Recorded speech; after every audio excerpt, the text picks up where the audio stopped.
Yes, you read the title of the video correctly. Now, let me explain. Mikel Arteta's first 6 seasons so far, first 2 seasons, 8th place. One of them, he came in midway through the season, right? And then, he finally got somewhat of the squad structure that he wanted. He ended up finishing 5th place with 69 points. Keep that point tally in mind before I get into why Mikel Arteta's first 6 seasons are better than Sir Alex. Now, second place the following year with 84 points. And then right here, it's unfinished. This post was done midway through the season. And they ended up with 89 points and yet to win the Premier League. Now, this current season, this is his 6th year, Mikel Arteta is going to finish second place most likely. And I went into a, little predicting type of website here. And they predicted that they finished with 84 points. Keep that in mind for my little argument here. So, Mikel Arteta, 4 years that I'm really going to take into consideration and compare against title winning years for Manchester United is his third year, 69 points, and then his 3P of second place with 84, 89, and projected 84 points. Now let's look at Sir Alex Ferguson's first 6 seasons at Man United. 11th place, then he got second place, and then back to 11th place, 13th place. Then he finally got into Europe, 6th place, and then back to 2nd place. So the first 6 years for Sir Alex Ferguson, who's regarded as the greatest manager of all time in Premier League history, which I would have to agree on that, his first 6 years aren't as good as Mikel Arteta's. Mikel Arteta's first 6 years, he finished with back-to-back, finishes of 8th place. And keep in mind that first season, he came in halfway through the year and had to work with what he had. Didn't really get any signings going. And then 8th place, he finishes it again, but he didn't really get that many financial backing aside from, Thomas Partey. And then the following year, he finally got a squad that he was comfortable with, got 5th place, almost got top 4.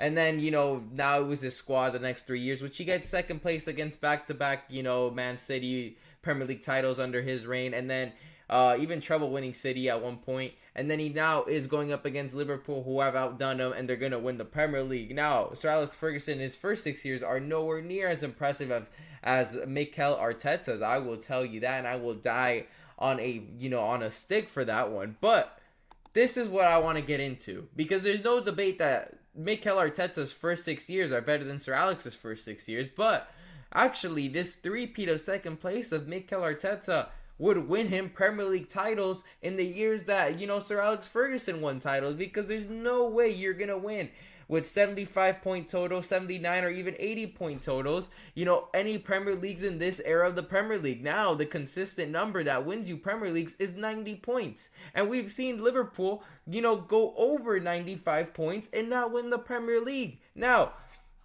we got Sir Alex Ferguson here never even touching that point, that point tally that Jurgen Klopp had done that ended up getting second place. Now, look, 89 points is the 4th best that, Sir Alex has ever done. He's done it 2 years, and Mikel Arteta did it 1 year and didn't get a Premier League title. Then he's finished with 84 points, which would have got him, Premier League title of these years prior, when Sir Alex Ferguson was getting titles off 83, 82, 80 points, 79, and 75 points. And not only that, so you got those 3 years that Mikel Arteta's finishing second, with the projected 84 points, which, it falls in his top 10. Those 3 years that Mikel Arteta's finishing second place. Not only that, if you check Mikel Arteta not even getting top 4, 69 points in this era of the Premier League, 96-97, where Sir Alex ends up winning a Premier League title, he would have been 6 points off the title in a year that they didn't even qualify in the Champions League. So, my point here is that the hate that Mikel Arteta's been getting for not being able to win that Premier League trophy is nowhere near warranted, because he's been overachieving with Arsenal. Back then, the problem was, Arsenal's just top four with Arsene Wenger. They got him out, went through a rebuild session, got to a final Europa League, dragged that manager out of the mud, ended up bringing Mikel Arteta to try to solve the mess Unai Emery kind of left, because Unai Emery's more of a European competition mastermind. That's why they got so deep. And then Mikel Arteta had to rebuild the squad, have to cut players off like Aubameyang and Lacazette, let them go for free, who were on high wages, low performing, or damaging the team with their, personality like Aubameyang had done. And then most of these guys were towards the end of their Arsenal career and not even performing to the amount of money they were getting weekly. So Mikel Arteta getting these types of players with high wages with no production was a step forward, and it cost them multiple mid-table finishes, and then eventually they got back into European competitions. Now, even like that, Mikel Arteta has 3 seasons now where he's finishing over a lot of Sir Alex the Great title, races. And the thing here is that there's people out there wanting to sack Mikel Arteta because he's gotten second place multiple times. But the thing is, these are unfortunate, circumstances that even, here Sir Alex Ferguson would have struggled against, because we're seeing Jurgen Klopp get 97 points and not win a Premier League title. You know why? Because you have City finishing multiple years close to 100 points. Meanwhile, Man United's Sir Alex Ferguson's wasn't even getting to 95 points. Wasn't even there. I understand they won the treble, 99, but this is what Mikel Arteta is going up against. Sir Alex Ferguson would have struggled. The great Sir Alex, you know why? Because look at the point tallies he's going up against. These are competitive times, and you've got guys like City and Pep Guardiola who are dominating, and then you got Liverpool as well, bringing in Arne Slot, where these guys are getting over 90 points. I guarantee you Liverpool finishes over 90 points this season, and they're going to finish over 92 points. I guarantee you that. And Mikel Arteta will finish mid-80s, and it won't be enough, and it would have been enough in years that Sir Alex Ferguson won the Premier League title. Now, I'm not trying to discredit Sir Alex Ferguson, but I'm just trying to keep a point that if Mikel Arteta is looking like he's done more progress than Sir Alex Ferguson in his first 6 years, because, Sir Alex Ferguson is the golden, comparison. And in his first 6 years, he had multiple mid-table finishes, 3 to be exact. Mikel Arteta has 2. The other ones, he's either been second place or in Europe. Now, Sir Alex Ferguson had 1 less year of that kind of success. And I understand, we're not comparing the entirety of Sir Alex's career to Mikel Arteta. Of course, Sir Alex Ferguson, in my opinion, I'll be the first to say that Sir Alex Ferguson is the greatest manager in Premier League history.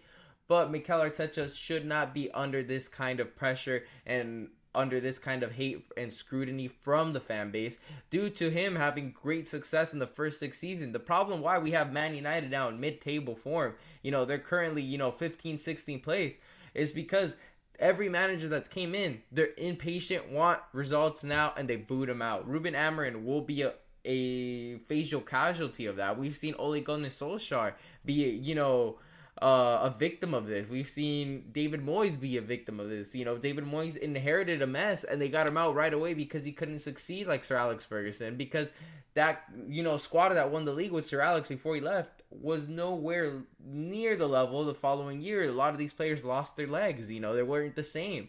And he had to kind of try to find other ways of success with the same squad, and it just wasn't working out, and they booted him right away, the fan base. Ola's gotten the same thing. Jose's gotten the same thing. All these managers, no patience, and now if Arsenal do the same, we may be going backwards instead of forward. So what I want to say is, it's all up to the board for Arsenal to get over the hump. Yes, I'm saying that. It's all going to be on the board because they've gotten this amount of success without a striker, without a number 9 striker, a natural. Kai Havertz and Gabriel Jesus are not natural number 9 strikers. And I think Gabriel Jesus' time at the club is done. And so is either Martinelli or Trossard. One of the two have to go. And you go out there, get a proper left winger. And you get yourself a proper striker and a proper midfielder. Get Jorginho and Thomas Partey out. Bring in at least one midfielder. And if you go out there and get a world-class striker like Isak, there's no excuse. I want Isak. He's a dream signing. Go get that signing. And then you go get yourself a left winger, a creative guy. Could be Nico Williams. Rafael Leao is a bit more unrealistic due to his price tag, and I don't think he plays up to part of that price tag. But there's multiple winging options out there that could play that position far higher level than Gabriel Martinelli or Trossard. Keep one of them for depth, and the other one's got to go. And you fund that proper left winger, so we finally have more of a threat than just Bukayo Saka's attacks on the right. And not only that, you bring in a midfielder, get Jorginho and Partey out, bring in a guy like Kimmich or Supamendi, and that's how Arsenal wins the Premier League and they win the Champions League and go on the road like Sir Alex Ferguson. But there's no reason to be impatient now that the process has actually succeeded. Right now, Arsenal's priority should be finish second, go as deep as you can in the Champions League, extend Saliba, and then go into the summer transfer window and get those needed holes, which is a striker, a winger, and a midfielder. But anyways, make sure to leave a like and subscribe for more videos. Leave a comment down below. Do you think I'm right about Mikel Arteta's first 6 years in the Premier League with Arsenal being better than Sir Alex Ferguson's first 6 years in the Premier League with Manchester United? But anyways, thank you guys for watching.